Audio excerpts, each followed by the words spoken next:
तो गाइस कैसे आप सभी लोग, सुपर ओरिजिन्स के सेकेंड एपिसोड में आप सभी का स्वागत है।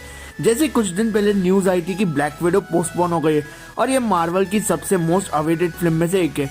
और स्पॉयलर्स का ध्यान रखते हुए चलिए शुरू करते हैं। गाइस एंड गेम में नताशा रोमानोफ सोल स्टोन के लिए खुद को मैच्योर कर देगी। अगर नताशा के पास्ट की बात करें तो वो शील्ड की सबसे one of the super spy थी। वो काफी डेडली एसेंट मानी जाती थी पर एवेंजर्स की फ्रीक्वेंट मेंबर थी। एवेंजर्स ज्वाइन होने से पहले पास्ट में ब्लैक विडो ने शील्ड के लिए काफी गलत कामों में हाथ दिया था। नताशा की ट्रेनिंग यंग एज में ही चालू हो गई थी और इसकी ट्रेनिंग एक रशियन फैसिलिटी में हुई थी जिसे रेड रूम भी कहते हैं। नताशा की ट्रेनिंग ने उसे एक ह्यूमन वॉरियर बना दी था और केबीजी मास्टर बन चुकी थी। नताशा को कोई सुपर एबिलिटी नहीं थी बाकी एवेंजर्स की तरह। ब्लैक विडो की मेन स्ट्रेंथ थी एगिलिटी और स्टेमिना, और उसकी फाइटिंग स्किल की बात की जाए तो वो उसकी स्किल्स एक परफेक्ट ट्रेन वॉरियर थी, जैसे कि judo, karate, kung fu, wrestling, weapon चलाने के मैनर्स। रोमानोफ का बैकग्राउंड जिम्नास्टिक, एक्रोबेट और बैलेट में अपने कुछ जैसे मिशंस में काम आते थे। नताशा को एक सिंपल हैंडगन था और कैप्टन की शील्ड तक यूज करने आती थी। और अब बात करते हैं उसके सिग्नेचर वेपन्स की। सिग्नेचर वेपन्स जैसे कि ड्यूअल बैटन्स, ग्लॉक किलर 26 पे और विडो ब्रेसलेट जिसे हम वो झटके देती थी। नताशा को हैकिंग स्किल्स तक भी आती थी। वो कोई सर्वर को हैक भी कर सकती थी और अच्छी इन्फॉर्मेशन निकाल भी सकती थी। ब्लैक विडोज को काफी एनिमीज असाइन किए जाते थे, पहले केजीबी से फिर शील्ड के लिए, और वो लोकी के लिए भी फॉर्मिडेबल अपॉइंटमेंट थी। लोकी को जैसे पावर्स थे कि नताशा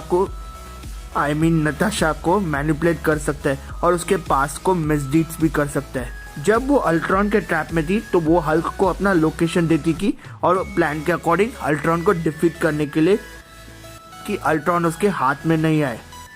और काफ़ी कुछ रोल्स जैसे कि सिविल वॉर, थैनोस के डिफीट के लिए। और एक फैक्ट, रोमानोफ को कुछ टाइम बाद उसे फोर्स से भी बाहर निकाल दिया गया था और अन्य स्टीव रॉजर्स और सैम विल्सन के साथ।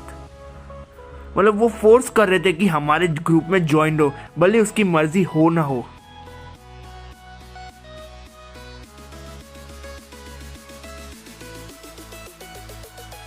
गाइस क्लिंट बार्टन, जिसके हम हॉकाई के नाम से भी जानते हैं, क्लिंट ने नताशा के लाइफ में काफी बड़ा रोल प्ले किया था केबीजी से बाहर निकालने के लिए।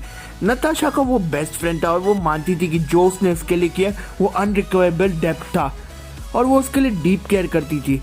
जबकि लोकी ने उसको अपने कंट्रोल में रखा था, तभी भी उसने उसे छोड़ने की बार्गेन की थी। और एक फैक्ट, जो हॉकाई की फैमिली कोई नहीं जानता था एवेंजर्स में, जो वो सिर्फ नताशा जानती थी, और हमें इसका प्रूफ एज ऑफ अल्ट्रॉन में मिल चुका है। ब्लैक विडो शील्ड से लॉयल रहती है और निक फ्यूरी जब तक कि उससे रियलाइज किए कराता है कि हाइड्रा उसे मैनिपुलेट कर रहा है। फ्यूरी ही है जो रोमानोफ को लाता है और प्रोटोकॉल एक्टिविटीज जैसे कि Captain America, Hulk, Witch, Vision, War Machine, Winter Soldier, Spiderman, Black Panther और डोरा मिजले।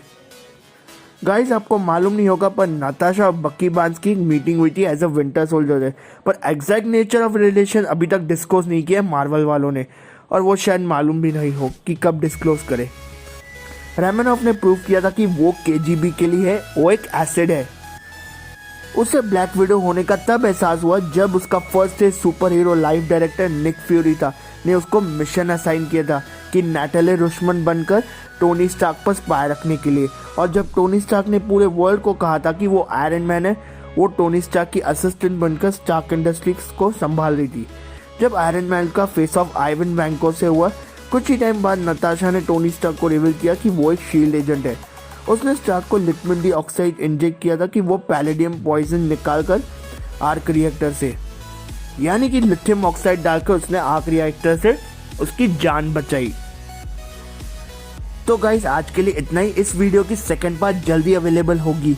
ये फर्स्ट पार्ट था और हम जल्द से जल्द ट्राई करेंगे कि इसको अवेलेबल करें सेकंड पार्ट को। अगर वीडियो अच्छी लगी हो तो लाइक कीजिए, शेयर कीजिए और सेकंड एपिसोड के लिए सब्सक्राइब कीजिए। तब तक के लिए be exposures and you are awesome.